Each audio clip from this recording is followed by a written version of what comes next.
Já, sælverði, Ólafur Jónsson heiti ég, togaraskipstjóri og fiskveiði fræðingur. Gárungarnir kalla mig Ólafsa. Nú ég ennþá kátari, heldur en ég var í gær. Við tókum vel við okkur og fjörug umræða á bókinni.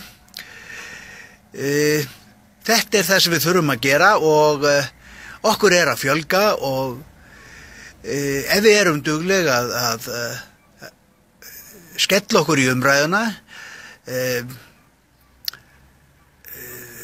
ekki láta segja okkur hvað sem hrekja okkur úr umræðunni með lyga rökum LIU þrætubókarinnar sem eru öll annarkvort útúrsnúningur eða hrein lygi. Með því getum við fengið fleiri í umræðuna. Ég ekkert að segja að við þurfum öll að vera sammála, en við þurfum að fá upp á borðið hvað hefur skeð. Víst verðum við að horfa til framtíðar, en við verðum að læra af fortíðinni.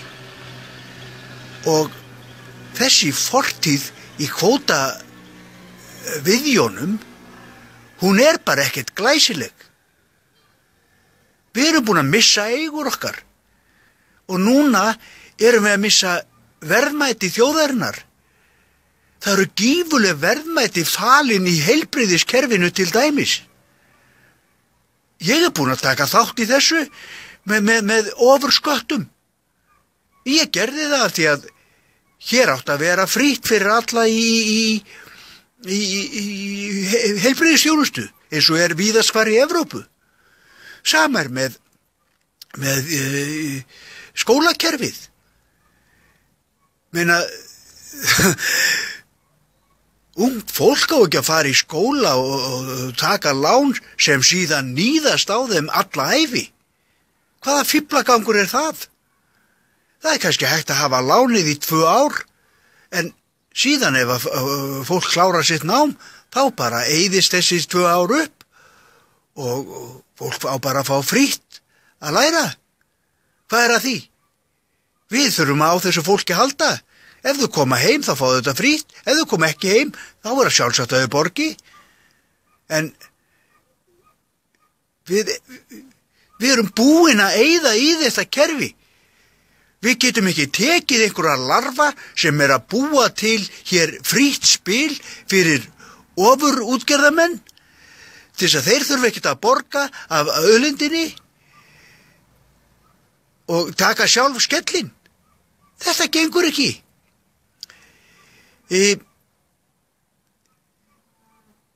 Það alltaf að koma upp misskilningur og menn að prenta það út úr þrætubók LIU að hér hafi allt verið á syngjandi kúpunni áður en kvótakerfið var sett í lög. Þetta þveröfugt.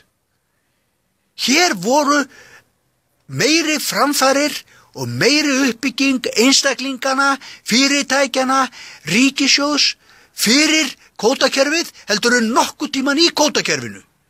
Ef frá talið eitthvað bull með froðu sem engir peningar voru fyrir og verið núna innheimt af okkur. Með lágum launum, lífeyrisskerðingum og eignaskerðingum sem á ekki að færa okkur aftur.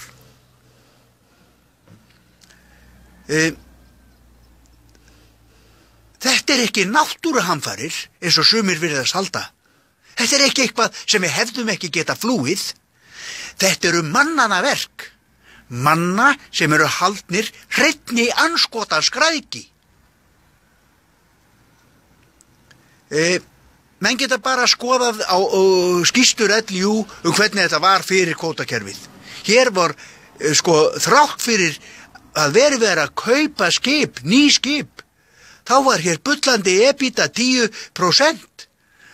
Reyndar ekki nema 5% þegar 40 skipin hans Steingríms Hermannssonar duttu óvart inn. Þá lækkaði EBITDAn á heildina. En fyrir utan það var EBITDA þrátt fyrir að við verum að kaupa skipin gífurleg eignamyndun í landinu fyrir kvótakerfið. Látum engan ljúga okkur einhverju öðru.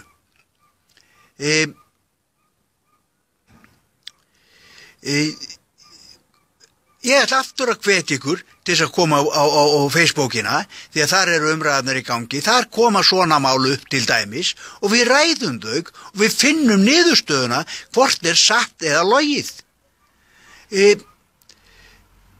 Það kom góð skýrsla sem ég myndist á hérna varðandi Norðmenn. Norðmenn að veiða út eyrun á sér af fiski. Hvað 800.000 tonn og segja geta stemt í 1.000.000 tonn af þorski á ári. Ímyndið ykkur.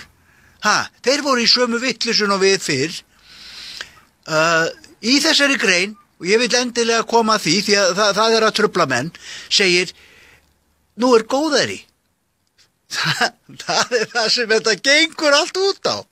Við höfum alltaf lifað á aflaárum, góðærum. Núna fáum við engin góðæri, því að það kom hálfvita hagfræðingur hérna í Sjartgeta sjónvarpinu, nýbúinn að læra á Excel. Veistu hvað hann kenndi okkur? Hann kenndi okkur að það væri betra að veiða alltaf lítið heldur en stundum ofsa mikið og annars minna. Nei, betra að veiða bara alltaf pínu lítið af því að það truflar ekki hagspárnar. Hagspárnar eru búin að setja íslenska þjóðfélagið á hausinn, gjörið þið svo vel.